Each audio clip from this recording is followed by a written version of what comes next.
အားလုံးပဲမင်္ဂလာပါကျွန်တော်အပြည့်အစုံ electrical knowledge channel နဲ့ပြန်လည်ပြီးတော့ကြိုဆိုလိုက်ပါတယ်ကျွန်တော်ဒီနေ့ပြောပြမယ့်အကြောင်းအရာလေးကလက်တလောအသုံးပြုနေတဲ့အခုလက်တလောအသုံးပြုနေတဲ့ MCCB ဆိုတဲ့ဒီ breaker လေးနဲ့ပတ်သက်ပြီးတော့သူ့ရဲ့အလုပ်လုပ်ပုံတွေကိုရှင်းပြမယ်ပြီးတော့သူဒီ breaker ပေါ်မှာပါဝင်တဲ့ name plate တွေကိုတခု name plate တွေတခုချင်းစီကိုရှင်းပြပေးသွားမယ်ပေါ့နော်ဟုတ်ပြီအရင်ဆုံးဒီ MCCB breaker လေးကသူ့ရဲ့အလုပ်လုပ်ပုံဘာလဲဆိုလို့ရှိရင်ဒီ short circuit တွေပေါ့နော် short circuit ကိုသူကဖြုတ်ချပေးမယ်ပြီးတော့ overload ဖြစ်တဲ့အရာတွေကိုလည်းသူကဖြုတ်ချပေးမယ်။ဒါဆိုလို့ရှိရင်60 ampere ပေါ့နော်60 ampere ဆိုတာကoverload ကိုသူကပေးထားတာ overload ကအခု60ကျော်သွားခဲ့သည်ရှိတော့ဒီ breaker လေးကဖြုတ်ချပေးမယ်ပေါ့နော်။ဟုတ်ပြီဒီ short circuit ဆိုလို့ရှိရင်လည်း line နဲ့ neutral နဲ့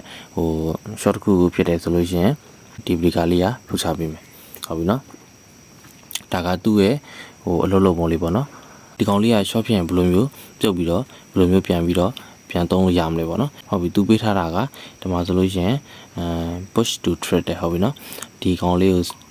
နှိပ်ပြီးတော့ဆန့်လို့ရတယ်ဟုတ်ပြီနော်အရင်ဆုံးကျွန်တော်တို့ဒီအိမ်တွေမှာအသုံးပြုမယ်ဆိုရင်အရင်ဆုံးကိုယ်လေးသုံးနေပြီပေါ့နော်သုံးနေပြီဆိုရင်ဒီ main ကိုဒီလိုလေးတင်ထားမယ်ပေါ့ဟုတ်ပြီဒီ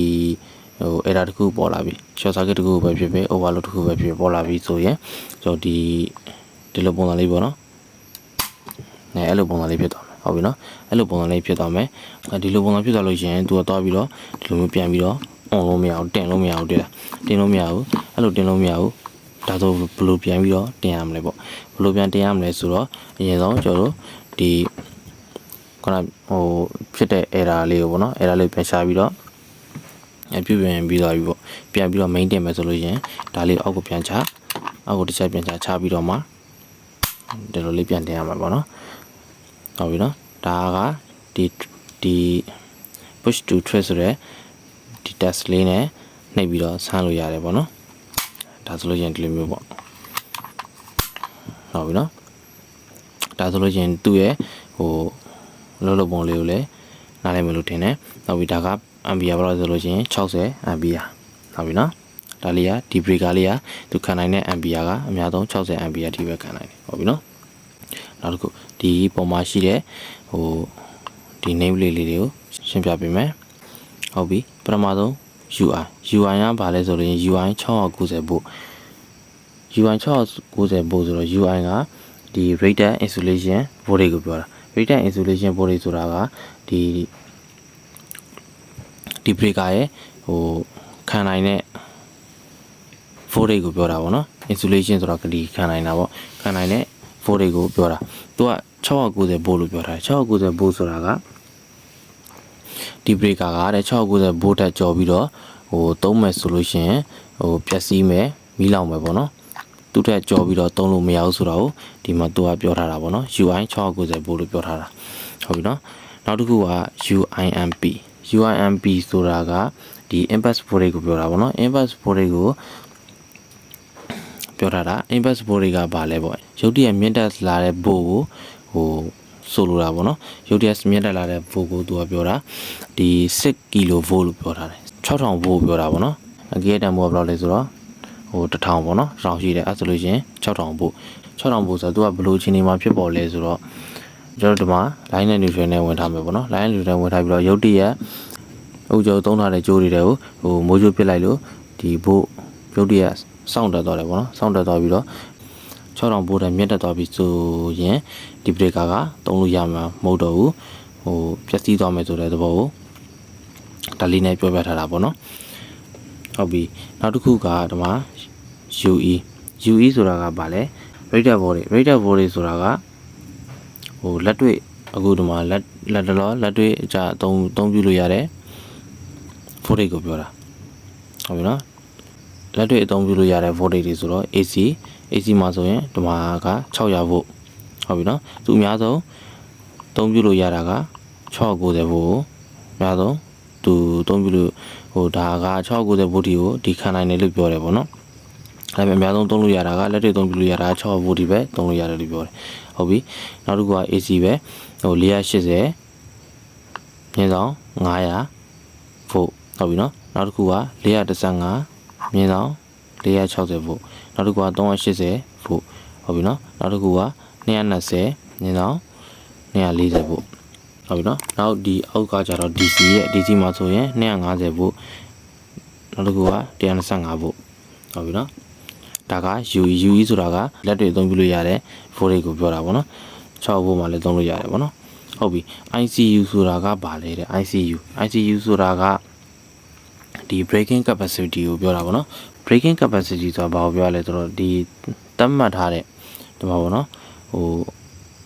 သတ်မှတ်ထားတဲ့ ampere တွေရှိတယ်သတ်မှတ်ထားတဲ့ ampere တွေရှိတယ်သူကဘာလဲဆိုတော့ဒီ short circuit ဖြစ်သွားတဲ့အချိန်တွေမှာဒီသတ်မှတ်ထားတဲ့ ampere ကိုကျော်သွားခဲ့သည်ရှိတော့ကျော်သွားခဲ့ရင်ပေါ့နော်ဒီ breaker ကပြန်ပြီးတော့သုံးလို့ရမှာမဟုတ်ဘူးဆိုတာကိုပြောပြထားတာဟုတ်ပြီနော်ဒါဆိုလို့ရှိရင်ကိုကပထမပြောခဲ့တဲ့600 volt မှာဆိုရင်ဒီ600 volt သုံးနေတဲ့အခြေအနေအတွင်းမှာshort circuit ဖြစ်သွားခဲ့ပြီရှိတော့အဲ့ short circuit က5 kilo ampere ထက်ကျော်သွားပြီဆိုလို့ရှိရင်ဒီ breaker သုံးလို့မရအောင်5 kilo ampere ဆိုတော့